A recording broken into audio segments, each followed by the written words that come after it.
Good evening, viewers. Today is Navy Day. We celebrate Navy Day on the 4th of December because it is on this day that the Indian Navy won its first major victory. The main objective of the Navy Day is to bring the Navy closer to the people of India, from whom we receive our inspiration and, of course, our support. It also gives us an opportunity to rededicate ourselves in the cause of the nation. The future of India is inextricably linked with our ability to make use of the seas for international trade, for coastal transportation, and for exploitation of the seabed resources, whether within the exclusive economic zone or on the high seas. The Indian Navy is conscious of its heavy responsibilities, the nation's rediscovery of the seas. Ours is still a small navy compared to others, and we still have a long way to go before we can adequately safeguard the extensive and varied maritime interests of our country. But we in the Navy are encouraged by the growing awareness within our country that India should become an outward-looking maritime nation once again. That gives us confidence that the Navy will grow and that the gap between our responsibilities and capabilities will steadily narrow. Thank you. Jai Hind.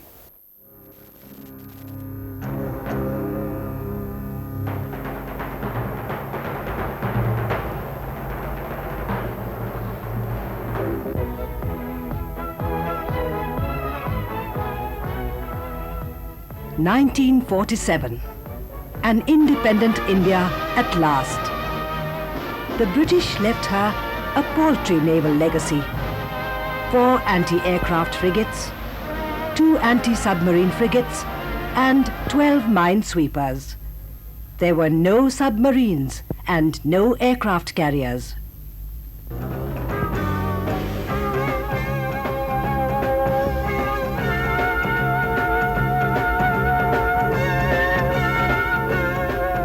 Today, the Indian Navy boasts of 2 aircraft carriers, 1 nuclear-powered submarine, 14 conventional submarines, and an equally impressive number of state-of-the-art frigates, making it the 8th largest navy in the world.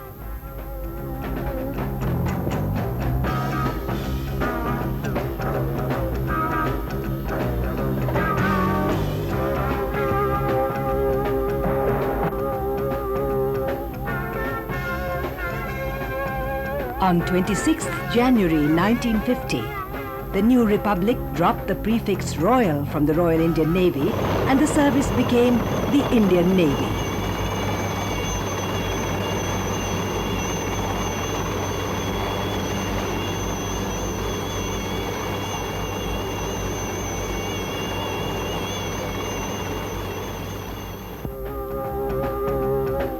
The Indian Navy continued to be headed by a British officer for 8 more years, till 22nd April 1958, when Vice Admiral R.D. Katari became the first Indian Chief of Naval Staff, making it a truly Indian service. Even as the Navy was acquiring an Indian character, a second dimension was given to her: a naval air arm. INS Garuda up at Cochin, and the Fleet Requirement Unit was raised with a squadron of Sealand aircrafts of World War II vintage. The future of the Naval Air Arm was further secured with the commissioning of the former British aircraft carrier HMS Hercules as INS Vikrant into the Indian Navy on the 4th of March 1961.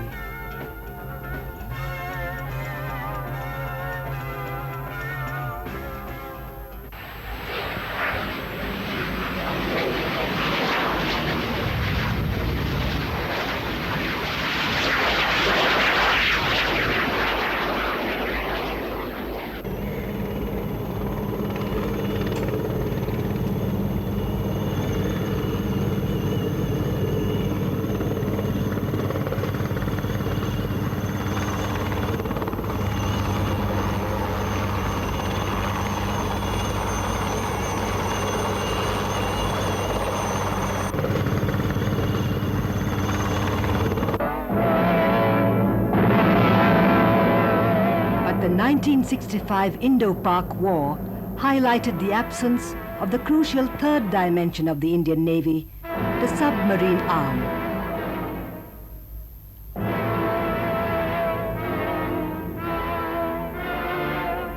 Forays by Pakistani ships into Indian waters were effectively deflected by surface ships.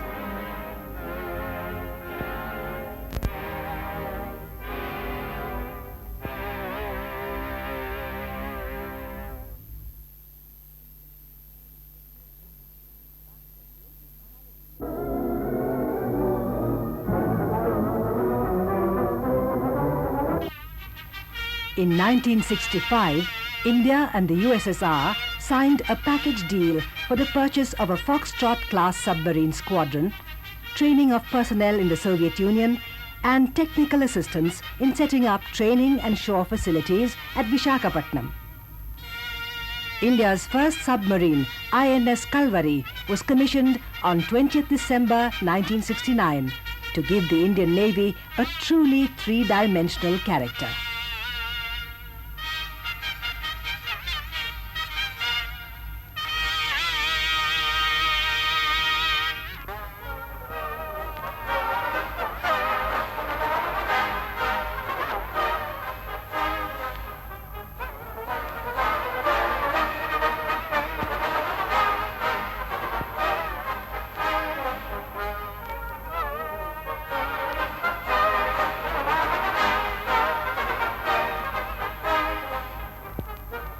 Around the same time, it was decided to build a general-purpose frigate at the Mazagon Docks, Bombay. While shopping for a design, the Indian Navy opted for the British Leanders, the latest in the market then, thus making India's first indigenous effort a major modernization attempt as well.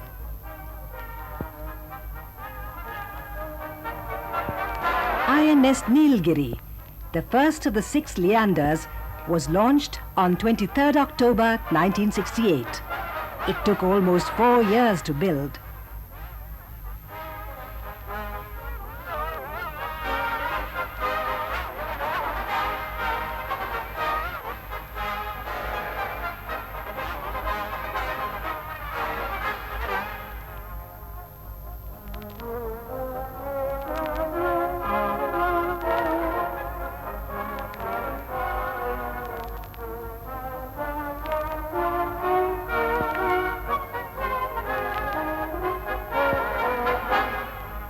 By July 1981, the Leander program underwent a sea change. So much so that the last 2 Leanders, each capable of carrying a Sea King helicopter on board, were a quantum jump ahead of the first Leander.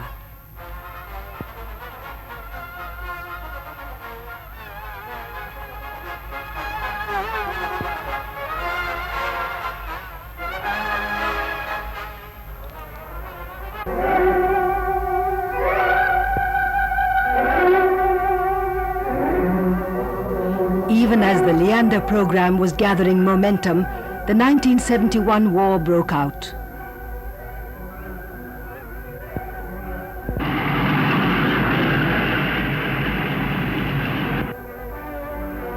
The Indian Navy tasted its first blood when it sank PNS Ghazi, the Pakistani submarine, off Visakhapatnam on the night of 3rd December and followed it up with an attack on the Karachi harbour the next day.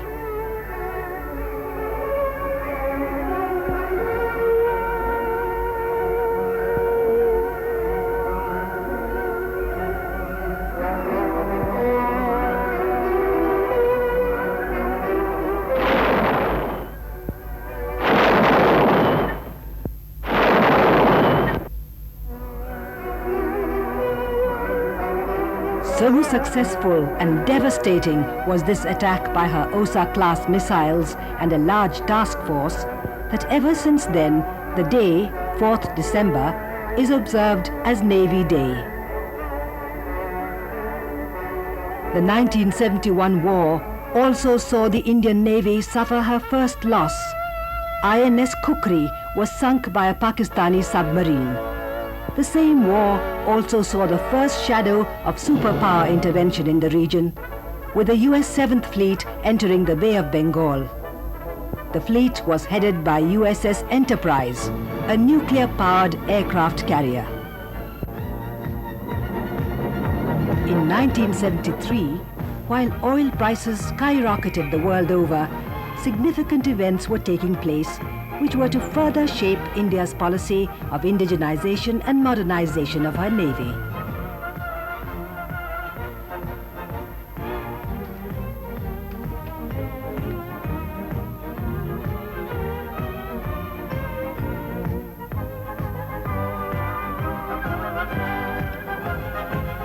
India's Sagar Samrat, the ONGC rig, struck oil in Bombay High off the Bombay coast in the Arabian Sea.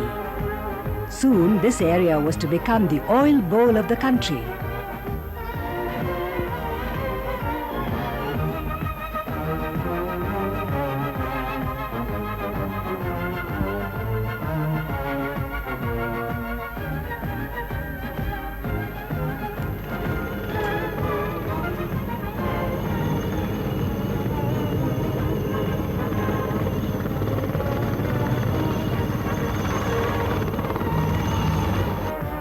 Simultaneously, the United Nations, at its third Law of the Seas conference, created exclusive economic zones, adding to territorial responsibilities. Only 10 years ago, we were getting about 1 million tons of oil per year from Bombay High. That figure has now surpassed 20 million tons. And there are at present over 60 platforms of various sizes and shapes about 120 to 140 kilometers away from our coast. The responsibility for protecting these, both in peace and war, has devolved on the Indian Navy. Secondly, as you know, in 1978, India, by a presidential proclamation, claimed an exclusive economic zone about 200 kilometers from its coastline. This meant that an area roughly equal to about 2 million square kilometers has been claimed by us as an exclusive economic zone for exploiting its resources, whether they are fisheries, seabed resources, oil, etc., exclusively for our own use. Again, the protection of these is a responsibility of the Indian Navy. Thus arose the need for more sophisticated, large and indigenous warships like the Godavari class frigates, India's first indigenously designed and constructed frigates.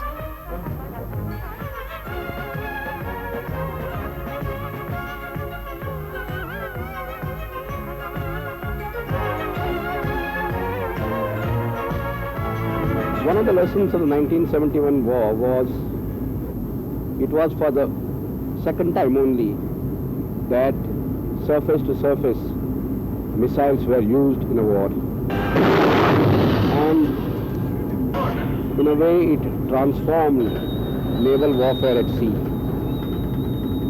In those days we had only small missile boats which didn't have much endurance, which carried missiles. We realized that to be effective, we must have platforms which will be able to keep at sea for a long period and carry missiles. And hence the evolution of the original Leander class frigate into what we now call the Godavari class frigate. It is a ship which is basically on the Leander hull, but modified and stretched by us, but with a totally different weapon package.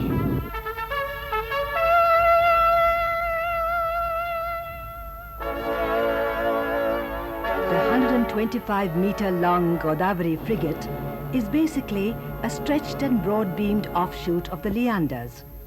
It is the only ship of its size in the world which can carry 2 large Sea King helicopters on board. Equipped with Soviet missiles, Italian anti-submarine torpedoes, guns and radars also from the Soviet Union, and Indian and Dutch command control systems, the Godavari is probably the most international ship in the world.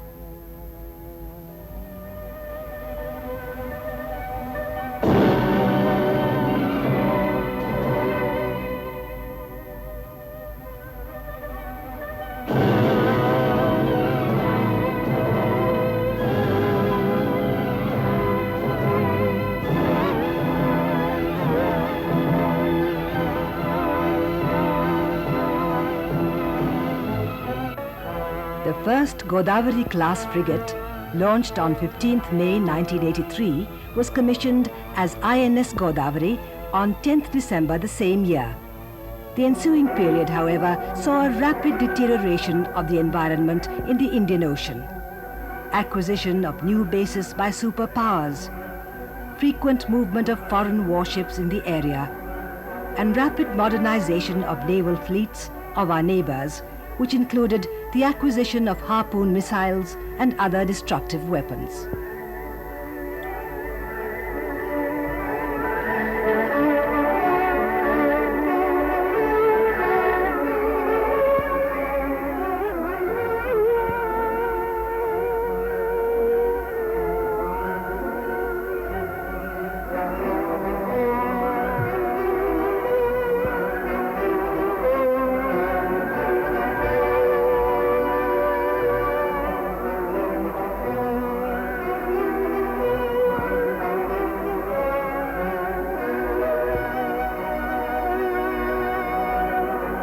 To safeguard our interests, the Indian Navy began augmenting her submarine branch.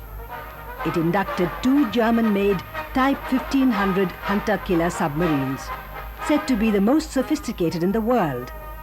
2 more are being built at the Mazagon Docks, Bombay, and will be followed by indigenously designed submarines.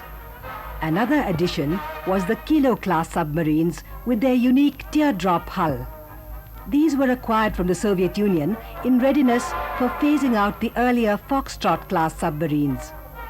But the country's most significant acquisition in this field was that of INS Chakra, a nuclear-powered submarine also from the USSR.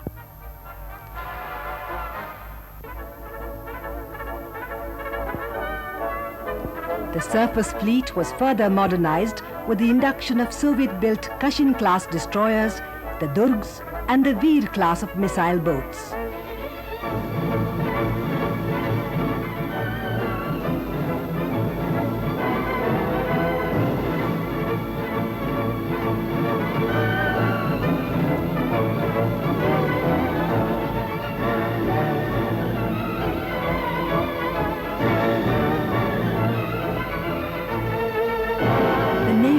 Arm was also brought up to date with the addition of VSTOL aircrafts, the Sea Harriers. They replaced the old Seahawks by 1983. The induction of HMS Hermes as INS Virat into the Indian Navy on 12th May 1987 further strengthened the naval air arm.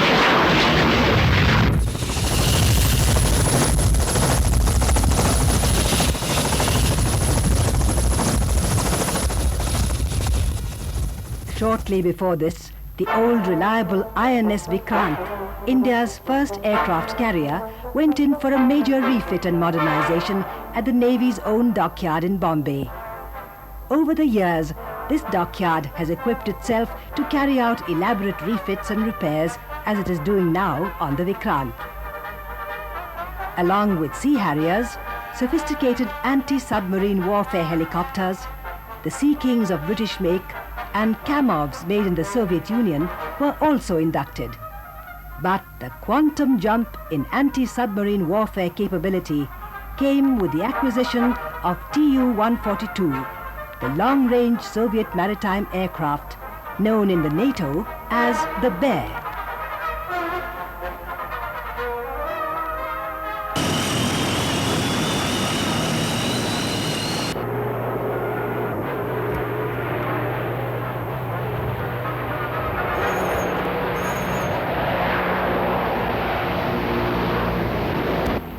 this new state-of-the-art equipment needed equally well-trained officers and men, hence such sophisticated simulators.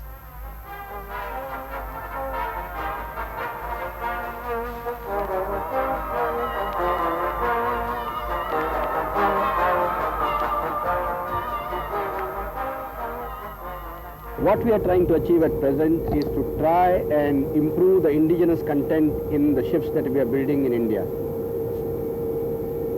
When we started in 1964 and the first ship was completed in 1972, I think the indigenous content was about 50 to 60%. We are now somewhere in the area of 85% indigenous content in the ships that we are constructing, and we hope to take it up in future ships to about 95%, leaving only a small amount of equipment which will have to be imported. The turn of the century should well see the country acquire enough expertise to modernize indigenously and create a sophisticated and modern navy within its own dockyards.